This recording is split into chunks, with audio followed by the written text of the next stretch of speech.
Good morning, everyone, and good morning to our folks on the West Coast where it's a little early for our webinar. CADCA is so excited to have all of you on the line. I'm Mary Elizabeth Elliott, Mel to many of you. I'm the Vice President of Communications, Membership, and IT, and this is a little bit of a different time for us for our webinar, but we're really excited. We have great speakers for you, and we're looking forward to a really productive dialogue on one of our greatest challenges as a field. So before we begin, I just wanted to let everyone know, yes, your phones are muted, but we don't want to keep you silent. At the end of the webinar, we really want to hear from you, and we'll be opening up you can use the chat feature on this webinar to ask your questions. And also the webinar that you're registered for is being recorded, and so you can go back and listen to it at another time at your leisure. It'll be on the CADCA.org website. Oh, for 2 days. I have a technical team here that's keeping me straight. Beside me is our communications associate, Victoria Carlberg. Say hello, Victoria. Hello, everybody. And Daryl James, our IT manager and all-around guru, is here too. Hi, say hi, Daryl. Hello, everybody. So I've got good support, and we want you to know that you're being taken care of. So we'll move forward.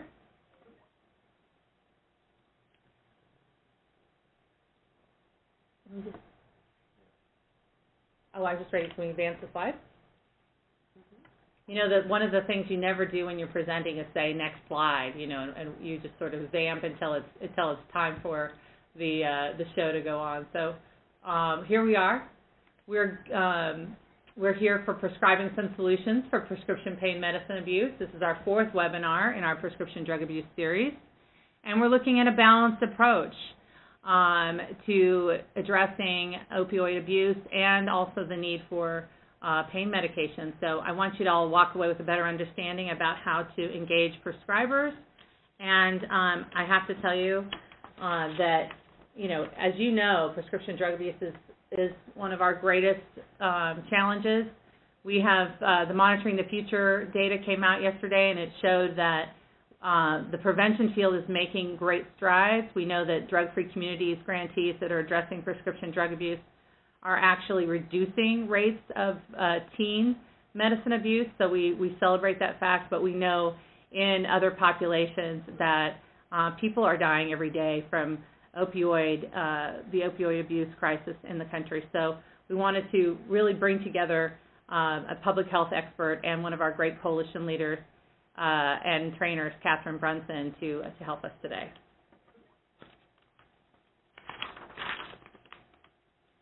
I'm glad to share with you our first presenter and get him started without delay. I met this gentleman. You can see his information there on your screen, but I met Dr. Twillman recently, heard his presentation, and that's when I said I really need to bring this to the coalition field.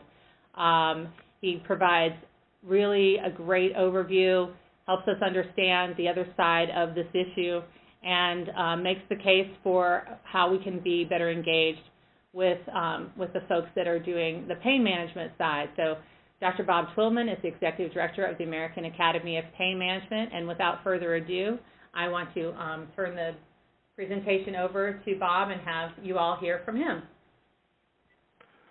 Well, good morning, everyone. It's a real pleasure for me to be here and to be able to provide this webinar and give you some thoughts about ways in which I think our two communities, the drug abuse prevention community and the pain management community, can work together. And this is a talk that I've titled "Becoming a Wallenda: The Challenge of Achieving Balanced Pain Management." As you can see, here's a picture of the great Carl Wallenda.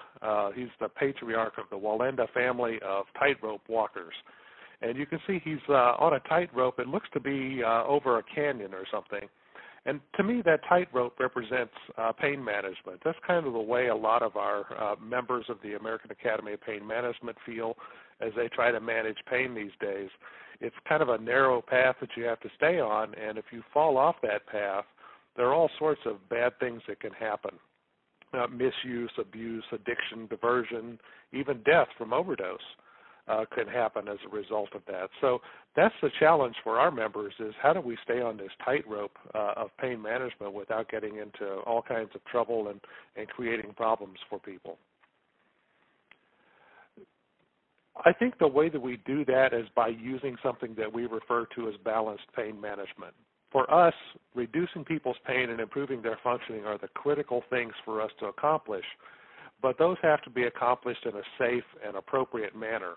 And for people with pain, the optimal way to deliver care is delivering safe and effective treatments across the healthcare continuum, so in terms of both acute pain and chronic pain, in hospitals, in nursing homes, at home, all sorts of locations, and ensuring that people who have pain can access that care. But what we have to do is keep in mind that we have to have three things that we consider as we go through this process of developing a pain plan for someone. We have to include medications that provide some efficacy. They're able to relieve pain. They're also safe, and we have to use the ones that we have in safe ways. And we have to consider the cost of medications as well, because sometimes that gets in the way. If you're prescribing a medication for someone and they can't afford it, then they're less likely to use it, may use something that's less safe, and so forth. So those are some of the things that we take into consideration.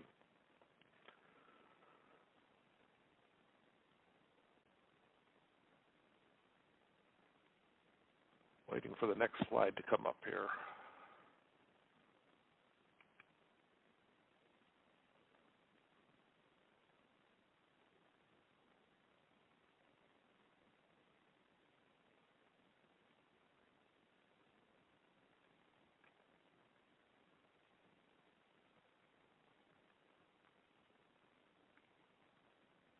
Here we go.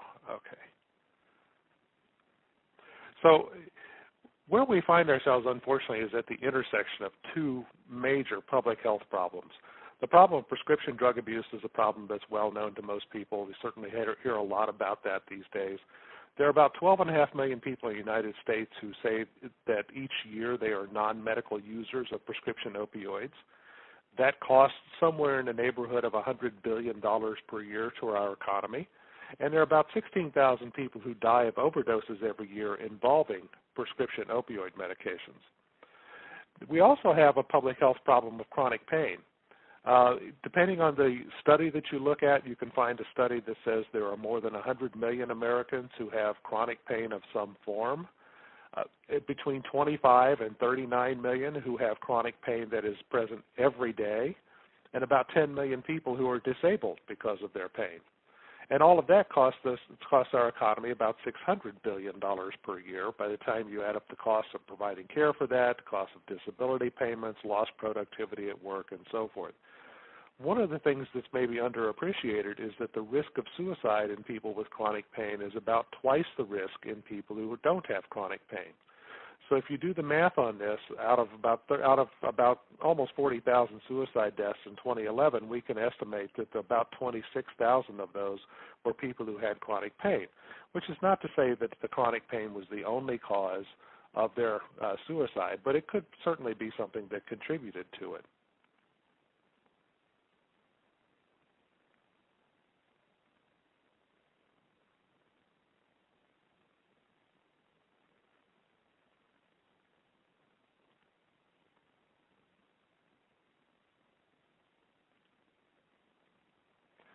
When I think about these two problems, I think that they're really problems that have a lot more in common than they have differences.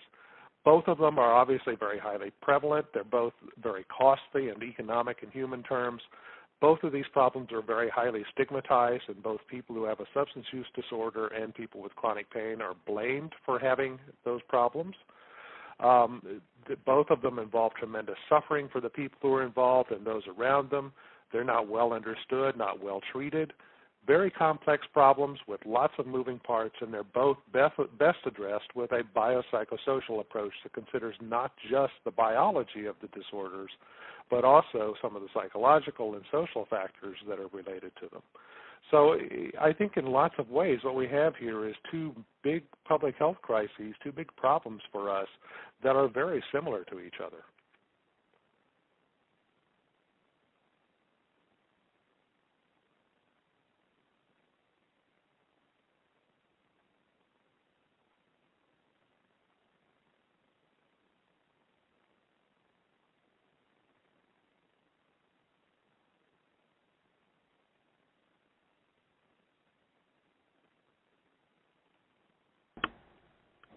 Steve. Here we go. Unfortunately, I think a lot of times what happens is that these two problems get perceived as being part of a sort of a zero, what we call a zero-sum game. It feels like anything we do to try to prevent the adverse outcomes means that we have to rein in the amount of prescribing that we do for opioids, including for those people who have pain and have a legitimate medical need for those medications. At the same time, it often feels like the only thing we can do to improve treatment of pain for people who have chronic pain is to increase our prescribing, which can, of course, lead to adverse outcomes in the arena of substance use disorders. I think that misstates the case, and I think it's possible to address both of these problems without adversely affecting either one if we're able to provide balanced pain management. Oops. So here's a thought. There's a statement by H.L. Mencken that I think very much applies here. For every complex problem, there's a solution that's neat, simple, and wrong. Part of the problem here is that we have two problems that are both very complex. And what's happening is that policymakers, as they try to find solutions for these two problems, are reaching for very simple solutions. And my concern is that when you do that, when you reach for those simple solutions, that's when you get the unintended consequences, the negative outcomes that we want to avoid as we try to address these two problems. So maybe what we need to be doing instead is seeking more complex solutions. So here are some of the considerations for safe pain management. On the chronic pain side, we have to think about things like what are the long-term adverse effects of using opioids. We certainly can see that, we've got a lot of things that happen to people. There are hormonal milieu changes. We can see changes in immune function.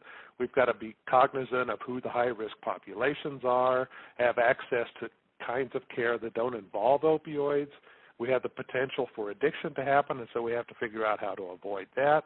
Lots of things we have to think about in the chronic pain setting, but we also have things to think about in the acute pain setting. We have to think about adverse effects, but here we're more concerned with the short-term adverse effects, nausea and vomiting and oversedation and the risk of falls.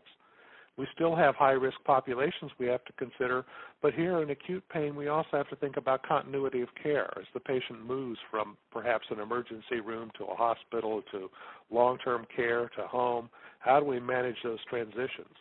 We have to watch out for abuse and misuse.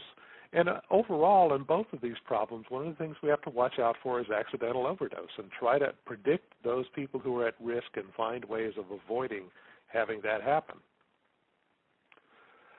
To get the right answers, we have to ask the right questions. And I think part of the problem that we've run into over the past few years is that we haven't always been asking the right questions.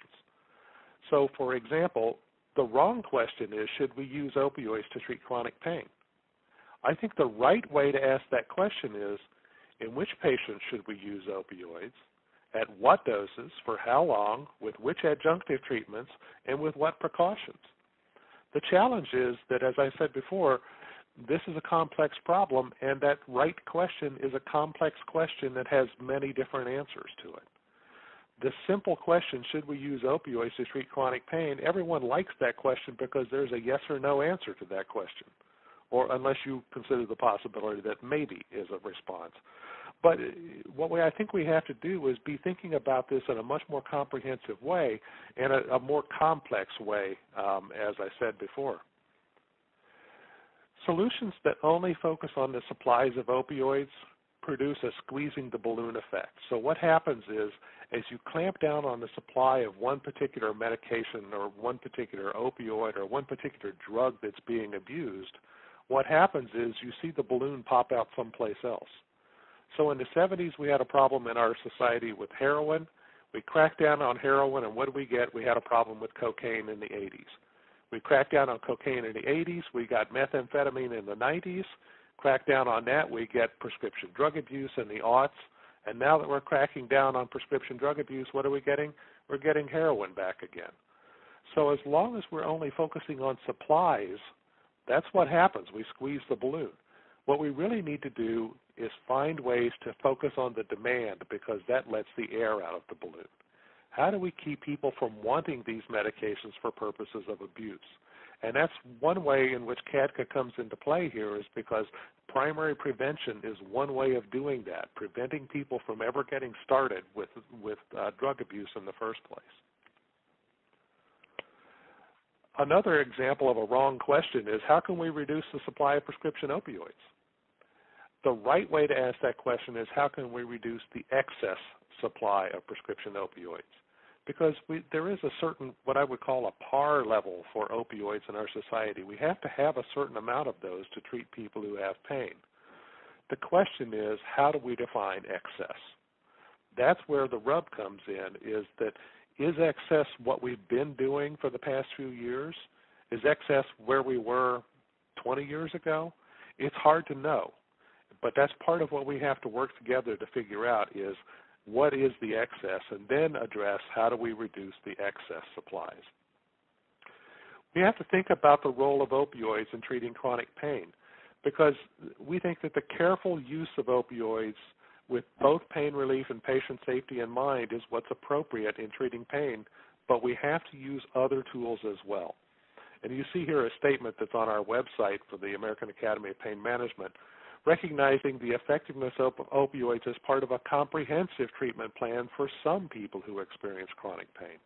Not everyone with chronic pain needs an opioid, but those who do should have access to that medication, and we should find ways to use that medication safely and to minimize the need for it by providing other kinds of treatments, things like psychotherapy, physical therapy, acupuncture, massage therapy, chiropractic care, biofeedback, lots of other things that we can do to treat somebody's pain and minimize their need for opioids so that we can minimize their exposure to them.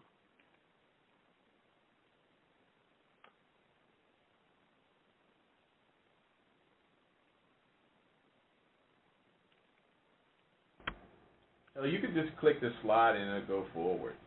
If you can't find it. There it is. Yeah, it's coming and going for me, Daryl. Okay. Yeah.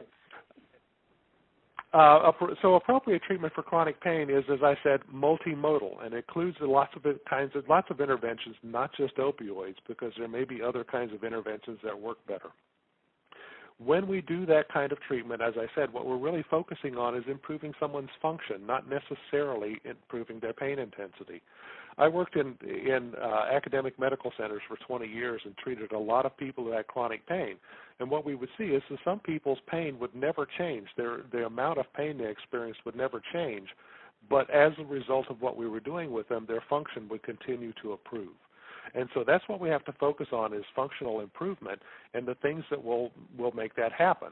But we have some barriers that keep us from doing that, unfortunately. Maslow said, if all you have is a hammer, every problem looks like a nail. The traditional biomedical model uses primarily medications and procedures, interventional procedures, things like nerve blocks, epidural, steroid injections, and so forth. That's a problem because not every type of chronic pain is going to respond to those. The biopsychosocial model recognizes that we have to have multiple tools, not just one or two. We need more than a hammer and a drill. We have to have all sorts of other tools in order to properly treat folks. And unfortunately, the system that gives us those tools is broken. We need some more tools, and here's a list of some of the things that we need, I think, to make those tools available to us. Think about all of the things that are available to us to treat chronic pain. And this is a chart that I kind of made up based on my own thinking about this. Across the top are some of the different areas that make up the biopsychosocial model. So there are 3 areas here that are really sort of part of the bio, 3 that are part of the psycho part of that, psychological part, the social part, and then the spiritual part that comes into play as well.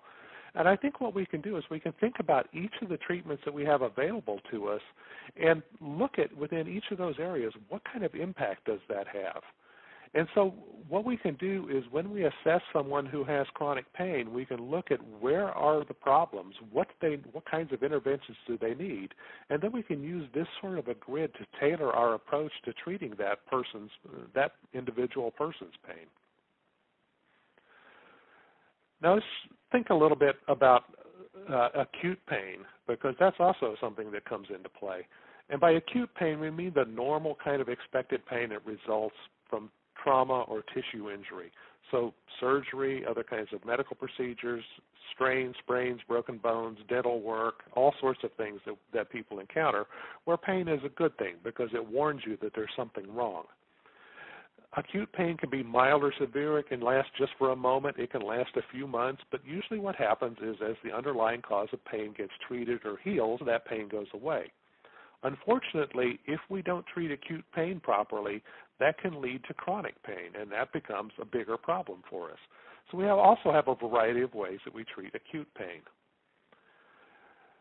One of the things, though, that we've seen over the past few years is that prescriptions for acute pain have been noted by a lot of folks to be a source of excess opioid doses. And let me give you an example of that. It seems to me every time I talk about this, everybody has a story about this. Let me tell you the story that I encountered. So what we have here is a 53-year-old woman who has arthroscopic knee surgery for what's called a partial medial meniscectomy. It's a significant surgery, but it's an outpatient surgery. The patient goes home within a few hours after having the surgery and is managed then at home. So it's not a big-time surgery. It's done with a scope, and so there's no open incision on the patient. This particular patient had a history of adverse reaction to hydrocodone and acetaminophen, a drug that's commonly known as Vicodin or Lortab.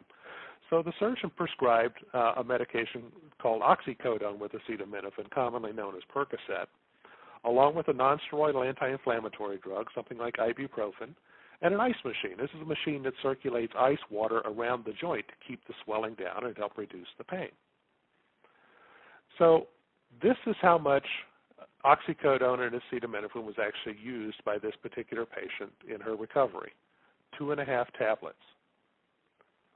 This next picture, as soon as I can get it to come up, there we go. That's how much was left over from that prescription.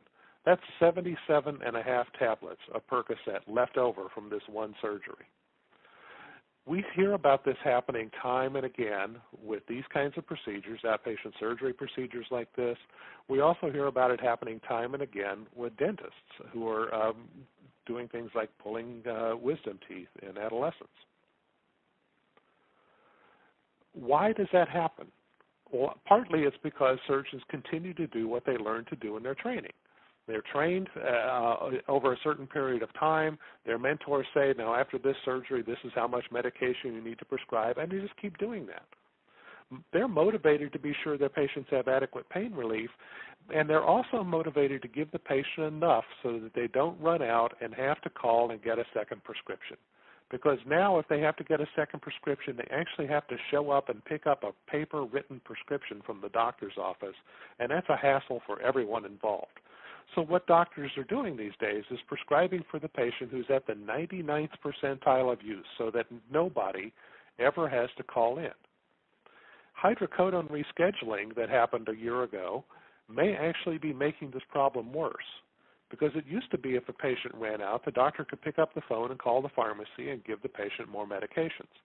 Can't do that anymore, so it's possible that people are writing prescriptions for more doses than they used to. And I think the other thing is they probably don't even know what's average, how much the average patient uses. I've been in a number of follow-up appointments with people after they've had surgery, and I have never heard a physician ask the patient, how much of the pain medication did you actually use? So I think that a lot of times they don't even know how much is being used, and that's something that we can fix with just a little bit of research. So that's one of the solutions. Let's do some research and figure out how much the average person actually uses. Maybe we're overprescribing for everybody.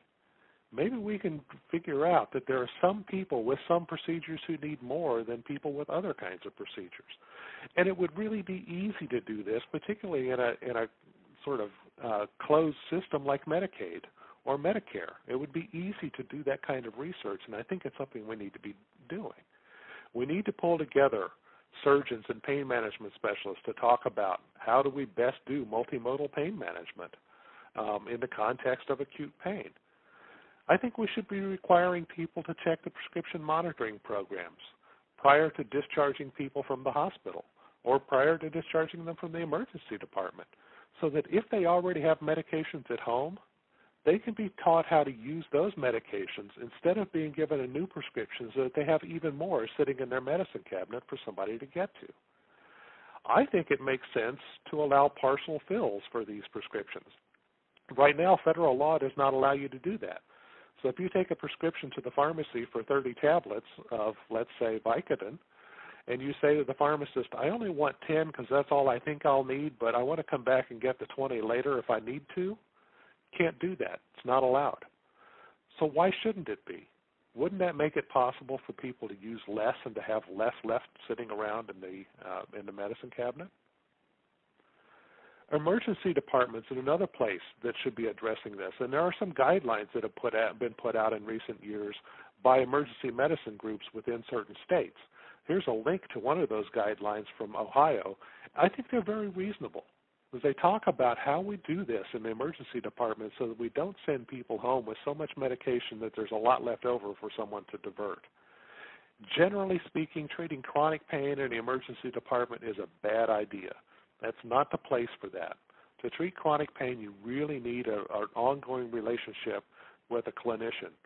But one of the things that a lot of people with chronic pain need is sort of case management services. They need someone overseeing all of their care to make sure they're getting the best combination of treatments. And the emergency department could be an entree to that sort of case management. I think that's something we need to think about. We also have to emphasize multimodal pain relief in the context of acute pain.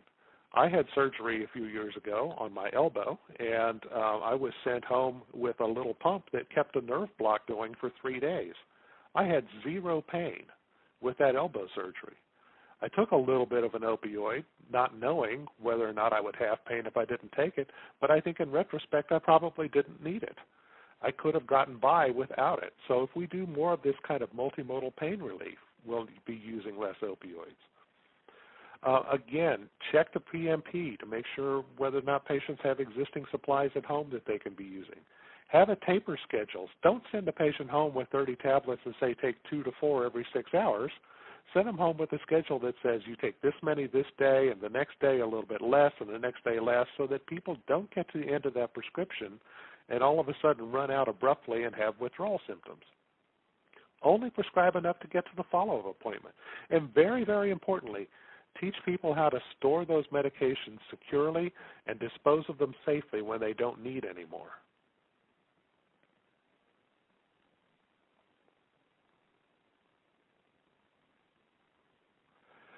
Let's talk about dentists, because dentists get a bum rap on this case, I think, a lot of times.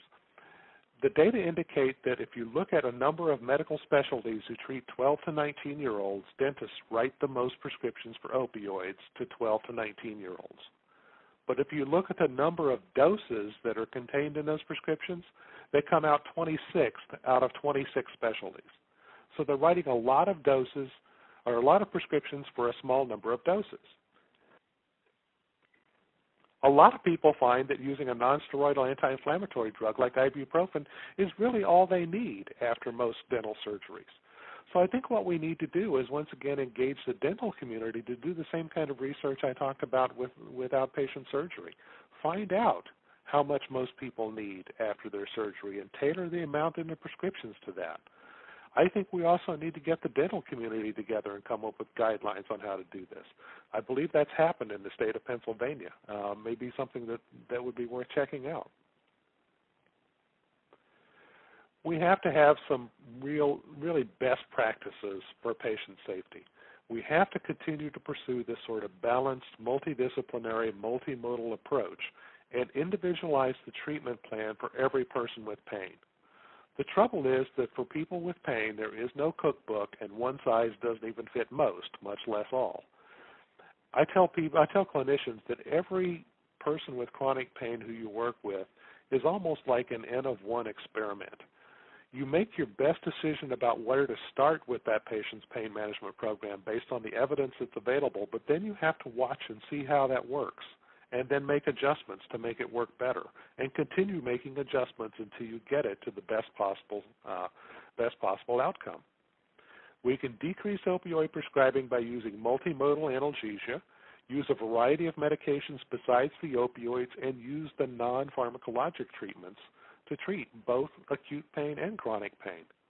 And we really have to emphasize proper use, proper storage, proper disposal of these medications, and we have to educate not just people with pain, but also their family members, other loved ones, caregivers, anybody who comes into contact with that patient and may have access to those medications needs to understand that there's a safe way to use these and a safe way to handle them. So just a final word from me. Medical professionals, especially those who specialize in pain management, really do want to be part of the solution to prescription drug abuse because it creates all kinds of nightmares for us when we try to give someone with a legitimate medical need for opioids the medications that they need to treat their pain. In part, what we have to do is better use some of the tools we already have. In part, we need some new tools, and some of that may require some research. It may require some advocacy with policymakers to make sure that there's adequate coverage and adequate availability of those treatments. And we really need to step up and be part of the solution to this.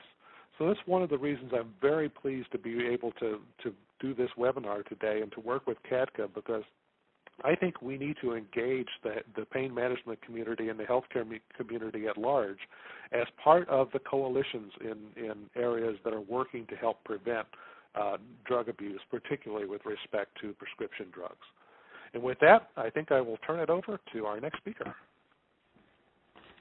And I'll just thank you, Dr. Twillman. I'll just hop in and talk a little bit about our next presenter, Catherine Brunson. So Catherine is an old friend of CADCA, a master trainer and consultant for CADCA's National Coalition Institute, and she was formerly the executive director of the Metropolitan Drug Commission in Knoxville, Tennessee, and she has been working on these issues, as you can see, for over a decade, and we're just delighted to have her insights. So take it away, Catherine.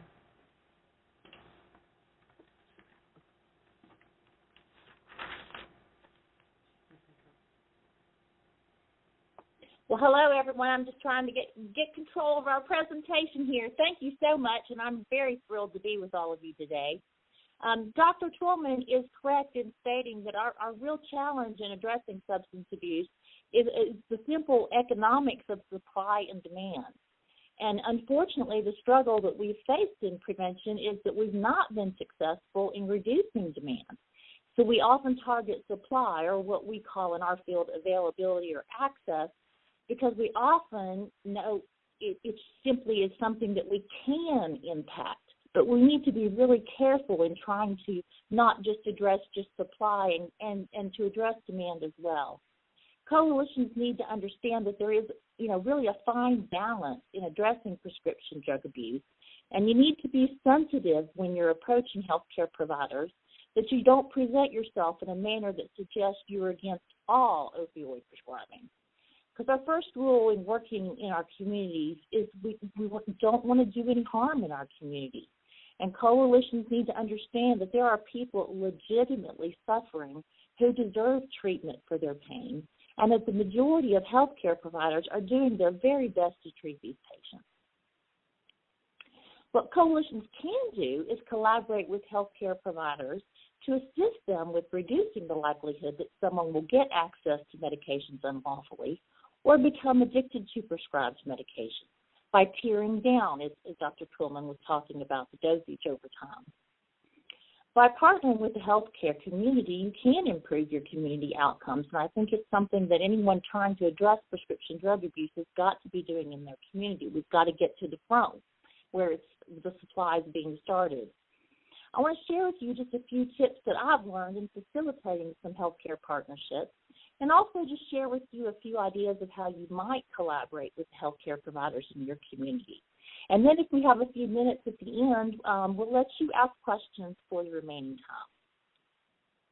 First, you need to identify who needs to be included. And some key individuals or groups I think that you might want to include are physicians. Dentists, I agree, are kind of underrepresented in this conversation and need to be there. Nurses, hospitals, pharmacists, addiction treatment specialists, I think it's really important, as well as your public health practitioners, your health department. And you might also want to include some people from the recovery community. I find that that's very, very valuable in almost any issue we're addressing in prevention. Second, try to identify an influential person to invite the healthcare providers that they will respond to. It might be a fellow physician in the community. Maybe it's a pharmacist if you're a small community with only one pharmacy or two. Maybe it's a hospital administrator. If you can identify a physician or an influential person who can champion the efforts in the community, it will really help tremendously in recruiting other healthcare providers. Next, I try to always make it easy for everyone when I'm asking them to get on board. Draft an invitation letter or an email for them to make it easier for them to send out. They can just pop it on their letterhead or copy and paste it. It's important that you also consider hosting the meetings at a convenient time and location. It's been my experience that the area hospital after work has been convenient and, if possible, provide dinner or light refreshments. I'm working with a couple different communities right now, and we host their monthly meetings at their local hospital, which is convenient for them to attend because most healthcare providers locate themselves in pretty close proximity to area hospitals, just for the sake of emergency or being able to access their patients. Be empathetic. As Dr. Twillman said, there's no bad party in this. There are people that are addicted. There are people that are in pain, and we tend to look at them as the enemy or as a bad person. We need to try to understand everyone's perspective and the challenges that physicians face in trying to treat these patients. There are partners to help us develop solutions. We can't effectively address the prescription drug problem if we don't fully understand all the challenges that everyone faces in trying to treat these patients. And it won't happen if we alienate them before we even get them to the table with us. So that's really important that we try to be empathetic and understand their perspective. Well, once you get everyone to the table, I think the first thing you should do is probably facilitate a conversation to hear from them and have them identify what are those local conditions that are contributing to the prescription drug problems in your community. And in the follow-up meeting, prioritize 2 or 3 of those conditions that they really care about to address in the next 12 to 18 months. To gain buy-in, I have found coalitions are much more successful when they serve just more of a coordinating or support role to the healthcare community rather than prescribing or telling them what the solution should be.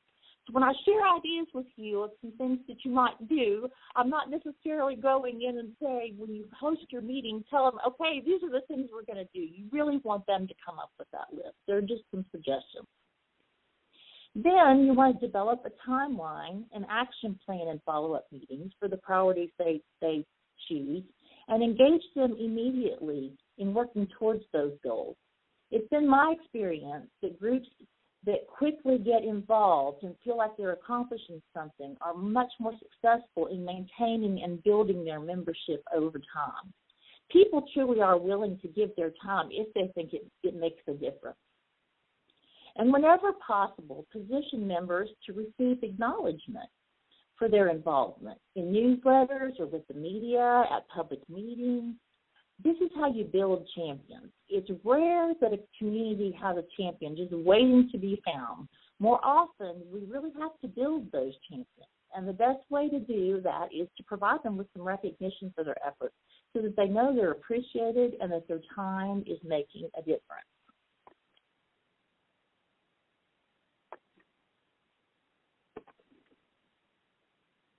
Whoops.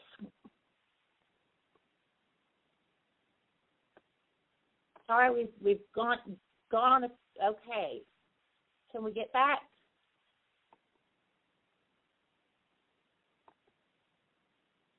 I'm going to release control view and let you all try to get us back. But I'm going to go ahead and continue. Those were kind of some tips on how to convene a group. Next, let's look at some ways that you might be able to collaborate with the healthcare community. And hopefully, if you can go all the way to the end, it's going to be like the second from the end slot.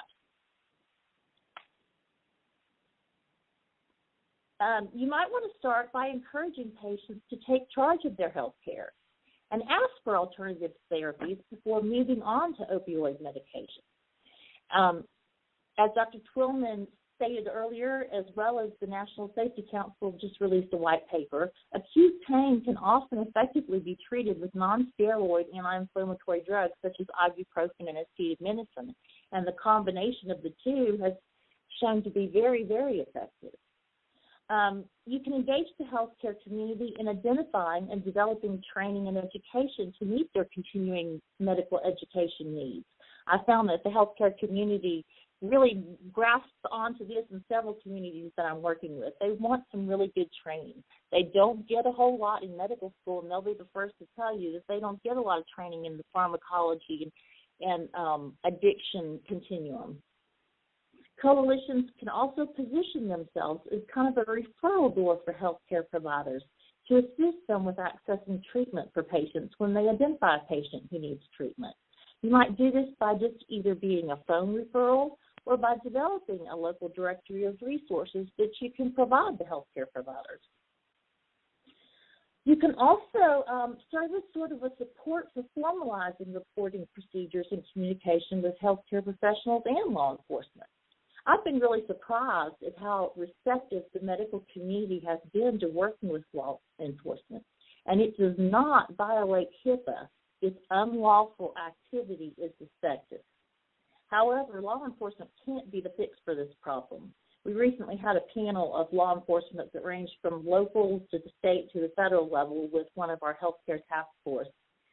And the state representative was just straight on when he said, you've already failed when the problem gets to law enforcement. We need to get way upriver to the prevention end. Additionally, pharmacists also felt more empowered when they learned how receptive physicians were to a call from them when they questioned a prescription after accessing the patient's information through the prescription monitoring database. And I'm in total agreement with Dr. Twillman that as much as you can, encourage your healthcare providers to check that patient's history through the state database before prescribing or dispensing medications. It's such a valuable tool that I really feel like it's being underutilized by most healthcare providers.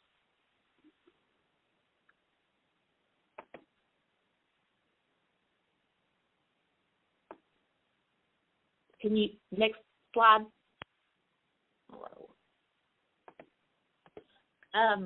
You might also want to develop a patient brochure that you can provide healthcare providers that they can just hand to patients, giving them some information about addiction and how to safely store, monitor, and dispose of their medications. You know, I've never met anyone that wanted to be an addict.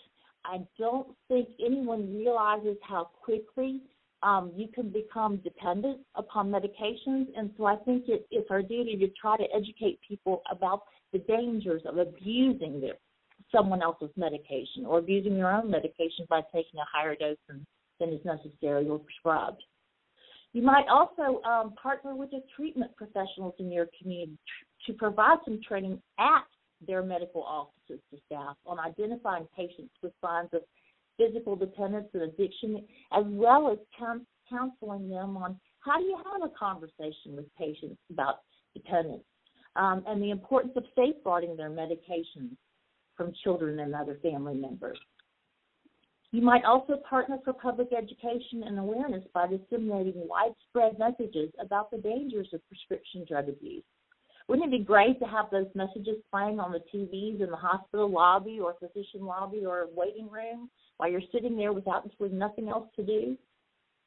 Finally, you might also want to work to expand access to naloxone to medically treat overdoses. As Dr. Twillman mentioned, we are losing a lot of lives each and every day. You might want to expand it so that all emergency responders have access to those medications. And I know in some communities nearby here as well, they're also working to have it available to anyone at the local pharmacy. I would even go so far as to say perhaps with opioid medications, we should be giving it to them when they get their prescription. But that may be just me. These are just a few ideas to consider as you're working with your healthcare providers, and I hope you will in the community. But with the remaining time, we want to give you a few minutes to be able to take advantage, especially of Dr. Twillman, and ask some questions. So I'll turn it over to you, Mel. Thank you, Catherine. Great ideas, lots of really good ideas there. I have been tracking the chat screen, and I have seen our participants talk about concerns about young people and wisdom teeth, talking about insurance, talking about different state laws. So there's been a lot of conversation about that.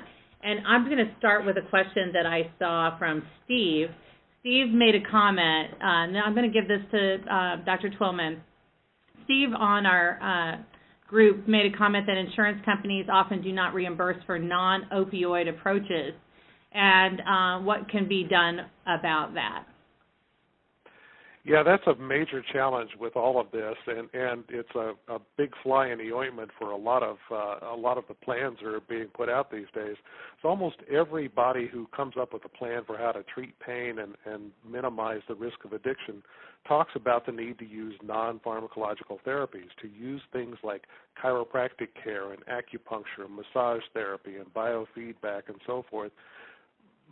Very few of those have any coverage by insurance companies, including Medicare and Medicaid, and when they do have coverage, they're often very limited. So I think it's a major opportunity for us to do some advocacy. In fact, on Tuesday this week, I was on Capitol Hill, and I actually, for the first time, pitched a notion to one of the staffers in the senator's office of something called a Pain Treatment Parity Act.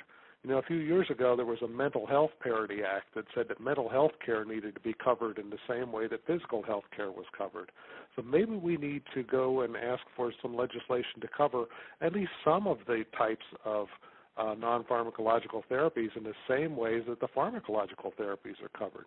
There's really very good evidence for things like chiropractic care and acupuncture, massage, biofeedback, yoga, things like that, and so we really do need to get some coverage because most people can't afford to pay for those out of pocket.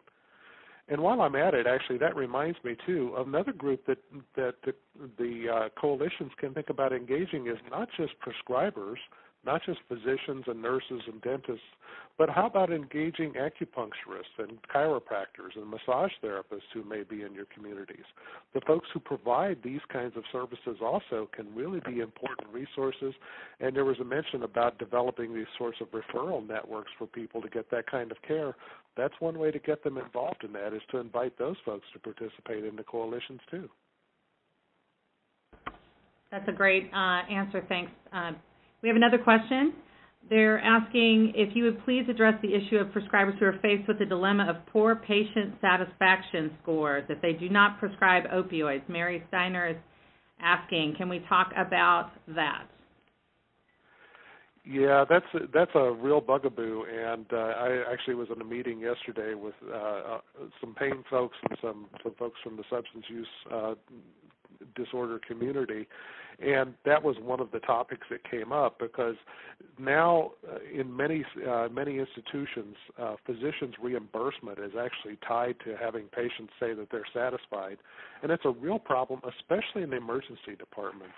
Because, you know, many patients, if you tell them no, even though it's the best thing for them, if you say no, I'm not going to write a prescription for an opioid, unfortunately what happens is that patient gets angry and is more likely to turn in a low satisfaction rating.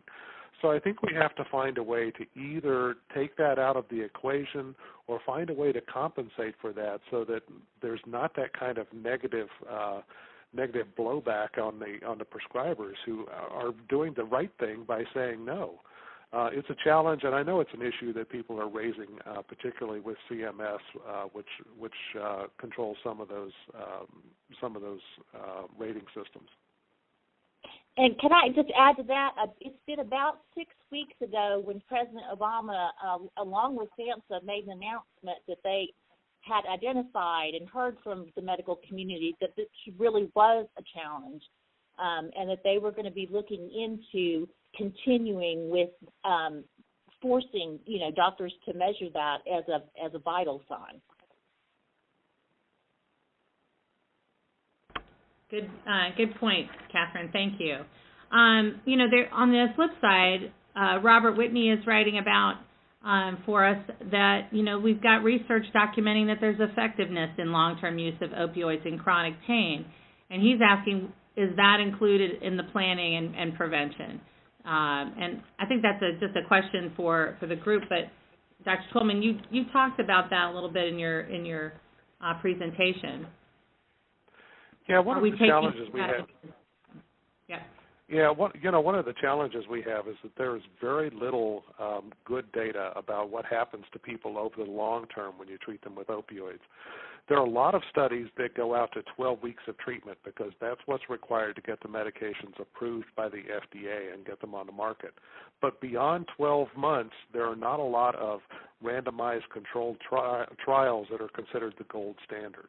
There are some observational studies that watch people over the longer term and see what happens to them, but it's clearly a need for us to develop some better research so that we know, is there a certain point at which we really should be looking at backing off of these because at some point they do more harm than good.